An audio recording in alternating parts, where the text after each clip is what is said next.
આજે આપણે બનાવીશું ચટપટા લીલા મરચાંની રેસીપી। આ મરચાં 10 મિનિટમાં બનીને તૈયાર કરી શકાય છે। ઘરમાં કોઈ શાકભાજી ના હોય તો આ મસાલા મરચાં બનાવી શકાય છે। પૂરી, પરોઠા, રોટલી, દાળ, ભાત સાથે બનાવીને ખાઈ શકાય છે।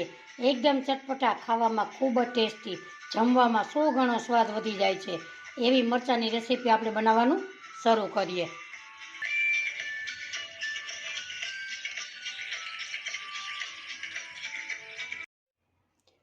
સૌ પ્રથમ પહેલાં આપણે સરસ આવા કૂણા કૂણા મરચાં લેશું। એને આપણે ધોઈ અને એકદમ સરસ લૂછીને સાફ કરેલા છે। પહેલાં મરચાંના ડીટીયા આપણે તોડી લેશું। આવી રીતે બધા મરચાંના ડીટીયાને આપણે તોડી લેશું। આપણે તોડી અને એક ડીશમાં નાખીશું। અહીંયા આપણે બધા મરચાંના આવી રીતે ડીટીયાને તોડી લેશું અને સાફ કરી લઈએ। અહીંયા આપણે બધા મરચાંના ડીટીયા તોડી લીધા છે। અંદાજે આપણે 250 ગ્રામ લીલા મરચાં લીધેલા છે। આવી રીતે આપણે સૌથી પહેલાં કટ લગાવી લેશું।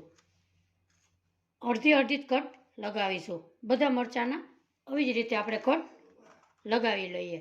મરચાં એકદમ સરસ કૂણા છે એટલે એમાં બી કે નસ કાઢવાની જરૂર પડતી નથી। અહીંયા આપણે બધા જ મરચાંને આવી રીતે કટ લગાવી લઈએ। અહીંયા આપણે બધા મરચાંને કટ લગાવી લીધી છે। તમે આ મરચાં જ્યારે ફરવા લઈ જઈ શકો છો ત્યારે લઈ અને એન્જોય કરી શકો છો। આ મરચાં તમે અઠવાડિયા સુધી ફ્રીજમાં સ્ટોર કરી અને ખાઈ શકો છો। અહીંયા આપણે એક મસાલો તૈયાર કરી લેશું। એક આપણે મિક્સર જાર લેશું। એમાં આપણે 2 ચમચી ધાણા લેશું। 1 ચમચી જીરું લેશું। 1 ચમચી વરિયાળી લેશું। એને આપણે દરદરું પીસી લેશું। અહીંયા આપણે એકદમ સરસ દરદરું પીસાઈ લીધું છે। હવે આપણે એક બાઉલમાં કાઢી લેશું। આ મરચાં એકદમ સરસ ટેસ્ટી બને છે। તમે પણ ચોક્કસથી ટ્રાય જરૂરથી કરજો। અહીંયા આપણે બધો મસાલો એક બાઉલમાં કાઢી લીધો છે। હવે આપણે ગેસ તરફ જઈએ। અહીંયા આપણે ગેસ ઉપર એક કઢાઈ મૂકીશું। એમાં આપણે 3 થી 4 ચમચી તેલ નાખીશું।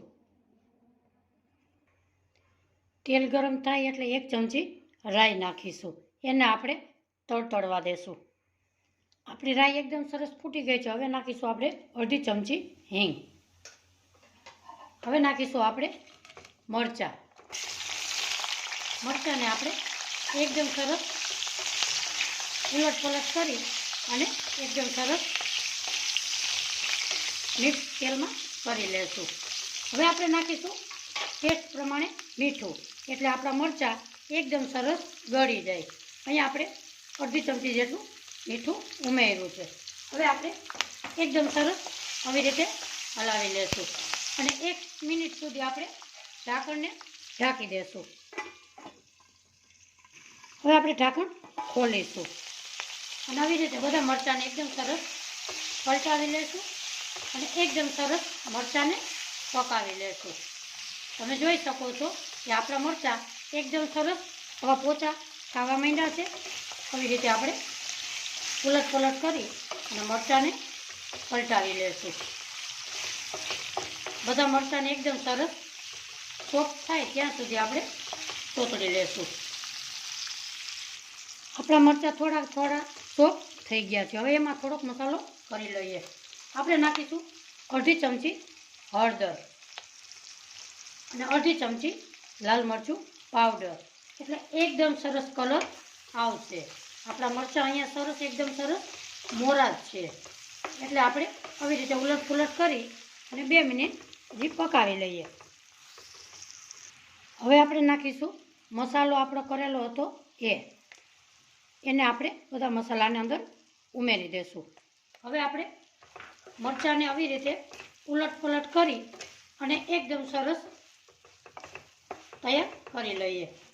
હવે આપણે માથે ઢાંકણ ઢાંકીશું અને ગેસની ફ્લેમ ધીમી રાખીશું, એટલે એકદમ સરસ મસાલો આપણા મરચાંમાં ચડી જાય। આપણે 1 મિનિટ ઢાંકણ ઢાંકી દેશું।